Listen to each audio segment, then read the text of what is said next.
Assalamu алейкум, кадырман телегөрүүчүлөр, урматтуу мусулман бир туугандар. Улуттук биринчи каналда кайрадан иман сабагы берүүсү өзүнүн көрсөтүүсүн баштады. Бүгүн мен эфирде Максат Атабаев алып барам. Биздин студиябыздын коногу бүгүн муфтияттын халал бөлүмүнүн жетекчиси Бактияр Ажы Токтогазы уулу келип отурат. Урматтуу мусулман бир туугандар, бүгүн биз адал тамактануу же болбосо адалдан рызык издөө боюнча сөз кылсак, Бактияр Ажы, негизинен баягы адал дегенде эле баягы жалпы бир түшүнүк келет да. Негизинен адал дегенде баягы жашоодогу адал болсун, тамак аштагы адал болсун, айтор жалпы теманы, бул абдан чоң тема албетте. Анан негизинен бүгүн ошо бөлүп алып эле ошол тамак аш маселесиндеги бир адал боюнча сөз кылсак, негизинен баягы дуанын кабыл болуусу анын сенин тамагыңда деген сөз бар го. Негизинен ошол жалпы эле адал тармагы, адал сферасы бүгүн кандай өнүгүп атат коомчулукта? Бисмиллахир-рахманир-рахим. Кудай Таала ар бир мусулманга адал рызкыны издөөгө буйруган да. Милдеттүү түрдө. Кур'ан-ы Каримде ошол аяттын маанисинде ошол адал рызкыны жегиле деп пайгамбарларга буйруйт. Ошондой эле башка жарандарга, башка жөнөкөй адамдарга. Демек, Кудай Тааланын буйругу бир эле пайгамбарларга гана чектелбестен, ал жалпы дагы адамзатка дагы тиешелүү да. Бул жерден ошо аяттан биз түшүнбөшүбүз керек. Бул баягы бизде андай түшүнүк болбошу керек. Мисалы үчүн төбөлдөр же болбосо бир өзгөчө адамдар үчүн бир өкүм, ал эми жөнөкөй адамдар үчүн бир өкүм. Бизди Кудай Таала мусулман кылып жараткандан кийин биз ошол адал рызкыны жешибиз, аны издешибиз бул биз үчүн милдет. Албетте бул тамак аш туурасына басым кыла турган болсок, Кур'ан-ы Каримде ачык айткан нерселер бар, арам экенин. Аны биздин жарандар өзүлөрү билет. Мисалы үчүн атын өчкүр арактан баштап, мисалы үчүн чочконун эти, ошол арам муздалып калган малдар. Мисалы үчүн өлүмтүк деп коет да, өлүмтүктүн түрлөрү бар. Ал сүзүш бөлгөн, жардан кула бөлгөн, мууну бөлгөн, бир нерсе башына мисалы үчүн тийип өлгөн дегендей. Ошондой эле кан жанакы муздагандагы бул ачык айтылган. Чочко мисалы үчүн анын ичинде. Бул Кур'ан-ы Каримде айтылган арам нерселер. Бирок пайгамбарыбыздын айткан хадистеринде дагы нерселер бар, арам болгон. Алар кайсылар десек, мисалы үчүн алгыр куштар, жырткыч куштар, жырткыч жаныбарлар, эшек мисалы үчүн. Эшек Кур'анда айтылган эмес, жырткыч жаныбарлар, жана алгыр куштар Кур'анда айтылган эмес. Бул пайгамбарыбыздын хадистеринде айтылган. Себеби пайгамбарыбыздын айткан хадистери дагы шариат болуп эсептелинет да. Ушундай баягы бири-бирин толуктайт да. Сүннөт ошол хадисти толуктайт, чечмелейт. Ушул жерден бир кыстырма суроо берип кетейин. Жанагы кээде баягы эми жанагындай уурулук жол менен акча таап анан ошондон ырыс кыласа дагы ошол жана тамак аш маселесине тийиштүү болобу? Тийиштүү болот, түздөн түз. Бул жерде биз бир тамак аш жөнүндө баштадык да. Түздөн түз кайсы арам экен. Ошол эле учурда кайсыл амалдар, кайсы иштер бул арам. Ошонун артынан табылган демек акча дагы, киреше дагы бул арам. Мисалы үчүн ошол зынакорлук, паракорлук, жанакындай каракчылык, уурулук, бирин баягы зулумдук менен тартып алган ал. Бунун бардыгы демек арам, чоң күнөө. мунун натыйжасында ал эгер ошол аркылуу таап өзүн бакса, үй бүлөсүн бакса, демек бул арамды жеп аткан болот да, башка бирөөнүн мүлкүн жеп аткан болот. Ошондуктан бул деле ал үчүн баягы ырыскы деп аталса дагы, бирок ал кандай ырыскы? Арам ырыскы да. Эми баягы мисалы эми тамак аш маселеси эми биздин ар бир үй бүлө үчүн маанилүү дейм да, биздин азыр телекөрүүчүлөр үчүн деле абдан маанилүү нерсе да. Эми кээде болуп калат жанагындай шабашка кылдык деп келип калат да, ооба, ошондойлор да бар да. Анан ошол нерселердин баарына тең адам көңүл буруш керекпи? Көңүл буруш керек. Себеби бизде баягы кээде бул балким постсоветтик өлкөлөрдөн калган түшүнүкпү ушундай да. Баягы адам кээ бир жерде иштейт, бирок ал көрүп турат. Мисалы үчүн кээде кафе, ресторанда иштеши мүмкүн, кээ бир жерде иштеши мүмкүн дагы. Мисалы арткан продукты, тамак аштар болуп калышы мүмкүн.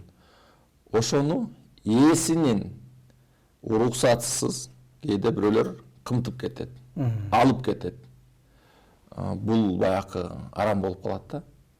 Болбой калат. Биз демек ошону алып барып башка бирөөлөрдү, үй бүлө мүчөлөрүн баккан болсок, биз баягы туура эмес арам азык менен азыктандырган болобуз да. Бул бир эле тамак аш эмес, башка дагы тармактарда болушу мүмкүн. Кээде мисалы үчүн шофёрлор чоң машина айдайт, канча бир баягы дизель отунун, үйчү майын бөлөт. Бирок анын ашканын кээ ал кымтып кетиши мүмкүн, алып кетиши мүмкүн. Мындай жоопкерчилиги бар. Башка кандай гана тармак болбосун да. Биз жана кафени айттык, жанакындай шофёрлорду айттык, айдоочуларды, тикмечилерде болушу мүмкүн ал нерсе. Кызмат көрсөткөн кайсы бир жерлерде болушу мүмкүн. Муну баягы жетекчиси билбей кылбашы керек. Дагы бир мисал ошол ойго кетти. Кээде мына дүкөндөр бар, менеджерлер деп коебуз. Жетекчиликтерден келет да, скидка аркылуу силер кардарларга сатасыңар, мисалы. Ооба. Ошол учурларда булар кандай бир сатуучулар бир ыкма менен скидканы кошуп баягы сатпастан жанакындай бир орто жолдон пайда көрүшү мүмкүн, жеке өзүнүн чөнтөгүнө, кызыкчылыгына. Мындай учурларда дагы жоопкерчилик турат да. Анан жанагы кээден болуп калат да, мисалы айылда бир топ мал кырылып кетсе, анан аны ким ичи деле ачышы мүмкүн да. Жанагындай анан ушул кээ бир жерлерде баягы эти муздайлыкты сатып эле деп ошондой убактарда болуп калат да. Туура. Анан ошол учурда шарият эмне дейт? Туура, бул баягы биздин ошо көп мал баккан учурларда кээде жайлоого эрте чыгып, малдары начар болуп калса, каар жаап, ошол жерде ачкачылыктан баягы үшүп, тоңуп дегендей көп мал жабыркап өлөт да. Анан бул эт бекер кетпесин, жөн кетпесин дейт. Кээде мисалы үчүн аскадан учуп кетет, тайып кетет. Барса баягы малы жатат. Ой, кокуй, бул баягы мага керек элем, бул жок дегенде баягы этинин сатып бирдеме кылайын дейт. Бул арам да, мындай нерселерчи. Муну баягы элге берип, ага азык кылып, аз да болсо акча табам деген бул туура эмес. Мындай учурларда биздин ошол ветеринарлар эмне дейт экен, муну көмүш керек дейт экен да. Баягы тиешелүү жерге алып барып көмүш керек, же болбосо ошол бир жерди казып көмүш керек дейт экен. Бул туура эмес да. Анан бул баягы биз айтып атпайбызбы? Тамак аштын мындай таасири бар да адамга. Биз айтып атпайбы, медиктер айтат, жана башкалар айтат, эгерде сен жаңгак жесең, же болбосо бир тиешелүү азыкты жесең, мээңе таасири жакшы болот. Кээ бир айтат, бул баягы азыкты жесең, бул жер жемишти жесең, кан басымың, баягы кан жүгүртүүсү жакшы болот, жүрөккө пайдалуу болот, ашказанга, боорго деп көп нерсени айтышат.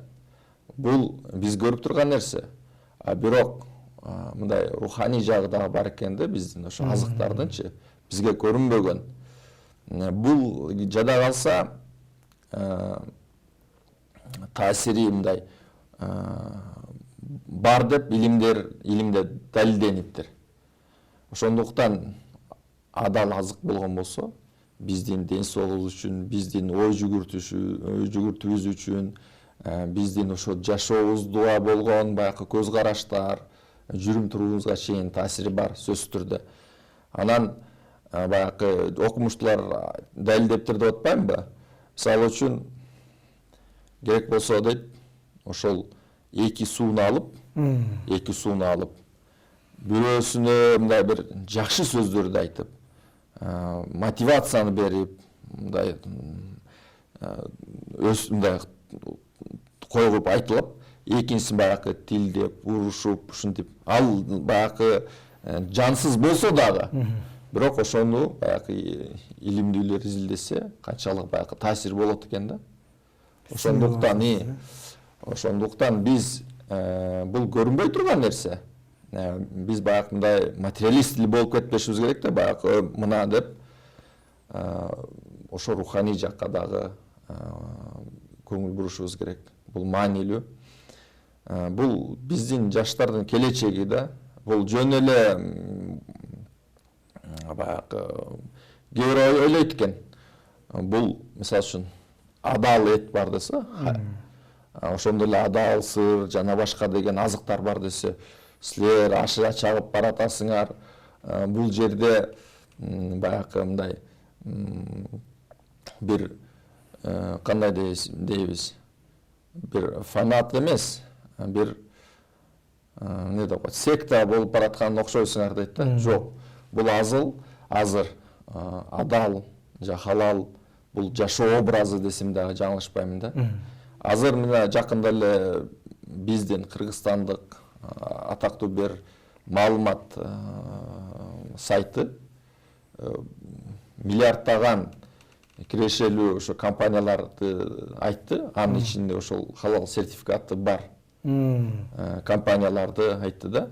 Бул жакта ал эгер халал стандартына ылайыкташкан, ылайык келген продуктыларды чыгарган болсо, бул мусулман коомчулугунун ишенимин артып, алардын баягы сатып алуусуна дагы мүмкүнчүлүк болот да. Компания эгер ошондой сертификатка ээ болгон болсо, ал дагы мындай ишенимдүү продуктыларын сата алат деген маселе. Эми баягы биздин карапайым жарандарыбыз ушул эми эт азыктарын болбосун да башка азыктарды алып атпасын,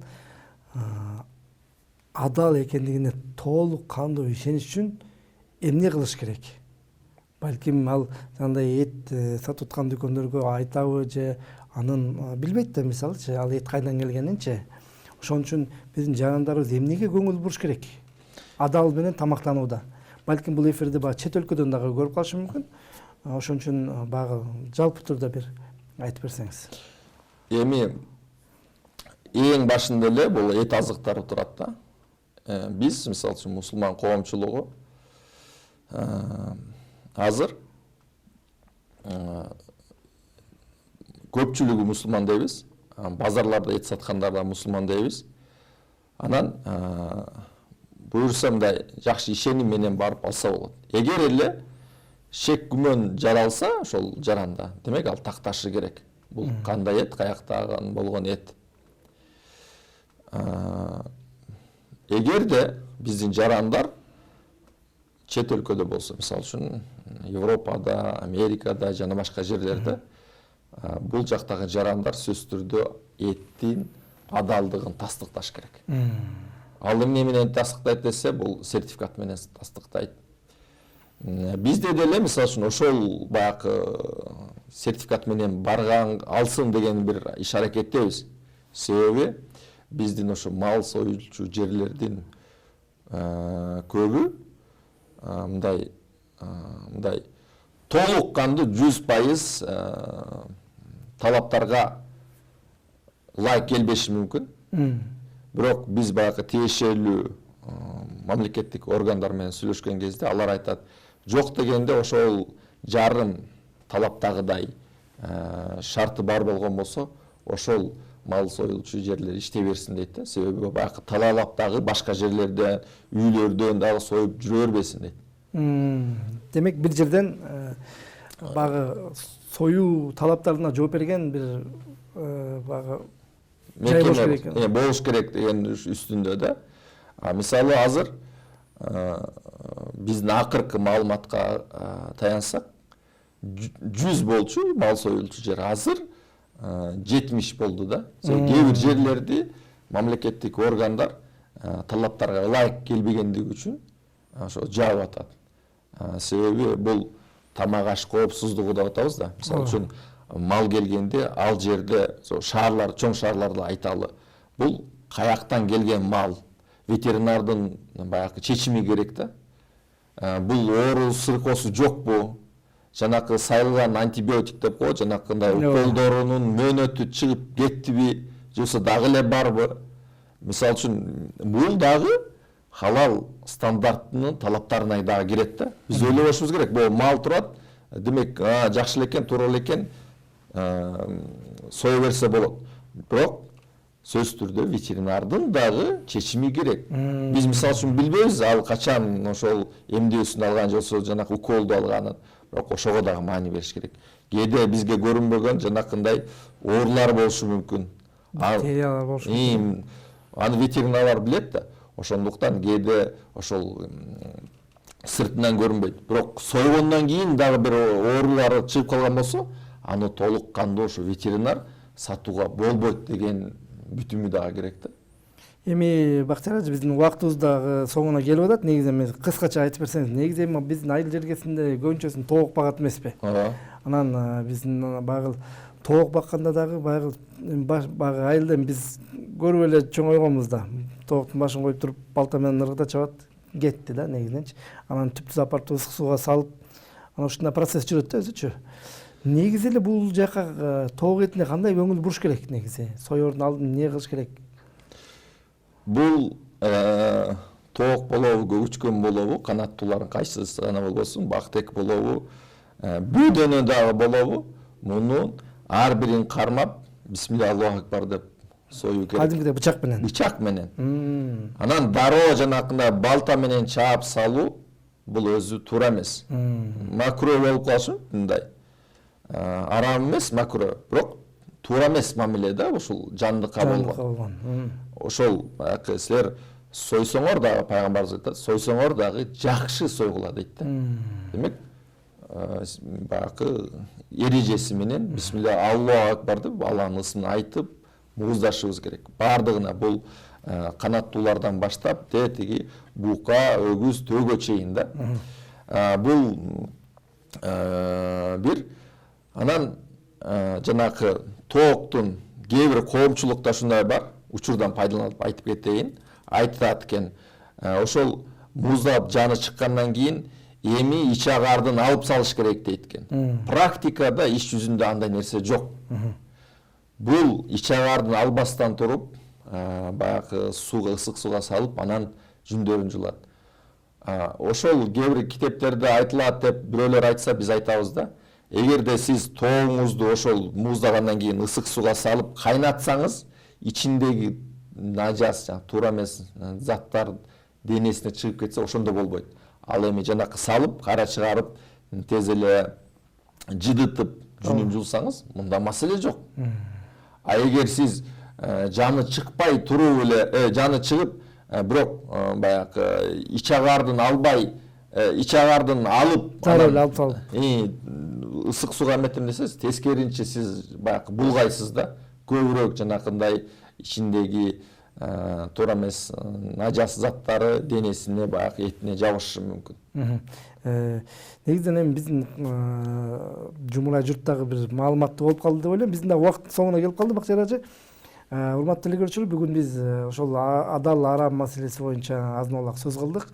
Студияда мен Максат Атабаев кызмат кылдым дагы. Бүгүн биздин студиябыздын коногу муфтияттын халал бөлүмүнүн башчысы устазыбыз Бактияр Ажы Токтогазы уулу болду. Келип бергениңиз үчүн ыраазычылык билдиребиз. Эмесе, урматтуу телекөрүүчүлөр, улуттук биринчи каналда ыйман сабагы берүүсүнөн кийинки эфирде жолукканча жакшы туруңуздар.